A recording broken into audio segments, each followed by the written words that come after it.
Tenho curiosidade. Quantos de vocês se consideram muçulmanos devotos? Vejo um levantar de mãos. Não quero destacar ninguém, mas são poucos. Vocês sabem que o Alcorão existe e declara ser a palavra perfeita que criou o universo. Vocês estão cientes de que, uma vez tendo ouvido essa possibilidade e rejeitando-a, todos vocês irão para o inferno por toda a eternidade. O Dr. Craig e eu iremos para o inferno caso essa visão de vida seja verdadeira. O problema é que tudo o que o Dr. Craig disse esta noite, com algumas modificações, poderia ser dito em defesa do Islã. De fato, já foi dito em defesa do Islã. A lógica é exatamente a mesma. Há um livro que se declara a palavra do Criador do universo, abordando a natureza da realidade moral e como viver nela. E se os muçulmanos estiverem certos? E se o Islã for verdadeiro? Como devemos ver Deus em termos morais? Como veríamos Deus em termos morais? Ou eu deveria dizer Allah? Nascemos no lugar errado, com os pais errados, recebemos a cultura errada, a teologia errada. O Dr. Craig está condenado, completamente confundido pelo cristianismo. Apenas aprecia o quão ruim é a posição em que ele se encontra agora para valorizar a verdadeira palavra de Deus. A ciência me enganou completamente. Onde está a compaixão de Allah? E ainda assim, Ele é onipotente. Ele poderia mudar isso em um instante. Ele poderia nos dar um sinal que convenceria todos nesta sala. E ainda assim, Ele não vai fazer isso. E o inferno aguarda. O inferno aguarda nossos filhos por não deixarmos de enganá-los. Agora, apenas mantenha essa visão em mente. Primeiro, aprecie o quão pouco sono você perdeu por causa dessa possibilidade. Sinta em você mesmo, neste momento, o quão despreocupado você está e continuará a ser diante dessa possibilidade. Quais são as chances de todos nós irmos para o inferno por toda a eternidade porque não reconhecemos o Alcorão como a palavra perfeita do Criador do universo? Por favor, saiba que é exatamente assim que o cristianismo aparece para alguém que não foi doutrinado por ele. Bem, como começamos a ver, um dos problemas em defender Deus é que as evidências a seu favor são terríveis ou inexistentes. O que ouvimos do outro lado e do meio é que a ciência é tão complicada, contraintuitiva e obviamente incompleta, que isso deixa espaço para o Deus de Abraão. Esse é basicamente o argumento, né? Os cientistas não entendem tudo, não entendemos como as primeiras moléculas complexas se automontaram, de fato não entendemos. Os cientistas são os primeiros a admitir quando não sabem. A arrogância está muito do lado daqueles que colocariam sua fé da Idade do Ferro no lugar da genuína ignorância científica. Agora, o outro lado tem estado a esconder a bola com os artigos de fé. Ok, sejamos bem claros sobre isso. Falarei especificamente sobre o cristianismo para simplificar. O cristianismo é baseado na noção de que o relato do Evangelho sobre os milagres de Jesus é verdadeiro. É isso que você tem que rejeitar. Não é necessário provar a ausência de Deus no universo para rejeitar o cristianismo.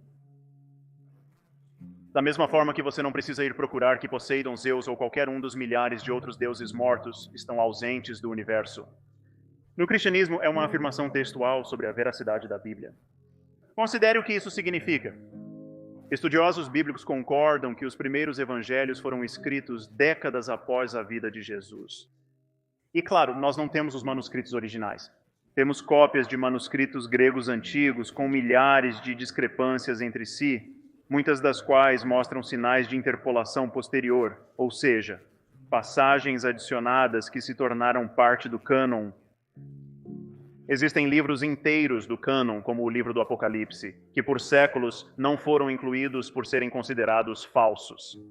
Existem outros livros inteiros, como o Pastor de Hermas, que você provavelmente nunca ouviu falar, mas por séculos foi considerado parte do cânon e depois foi descartado como evangelho falso.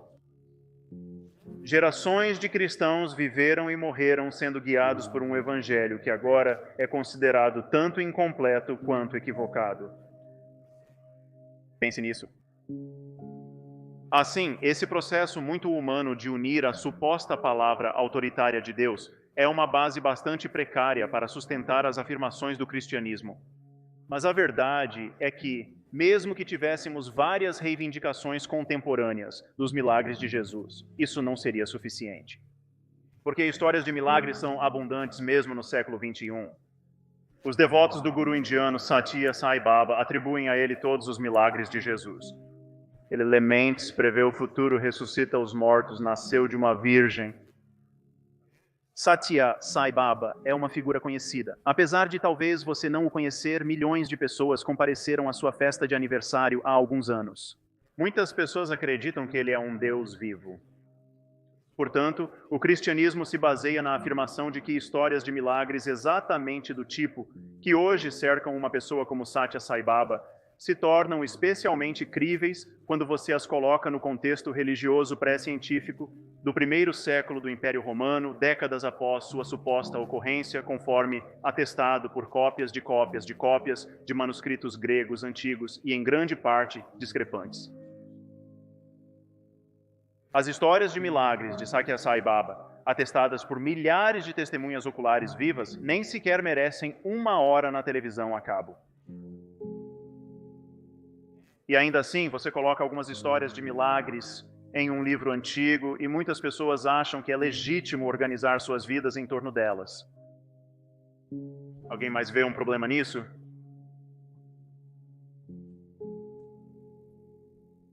Não estou dizendo que todos os religiosos, como o Dr. Craig, são psicopatas e psicóticos, mas para mim, esse é o verdadeiro horror da religião. Permite que pessoas perfeitamente decentes e sãs acreditem aos bilhões no que apenas lunáticos poderiam acreditar por conta própria. Se você acordar amanhã de manhã pensando que dizer algumas palavras em latim sobre suas panquecas vai transformá-las no corpo de Elvis Presley, você perdeu a cabeça. Mas se você tem uma opinião similar sobre a hóstia no corpo de Jesus, você é apenas um católico.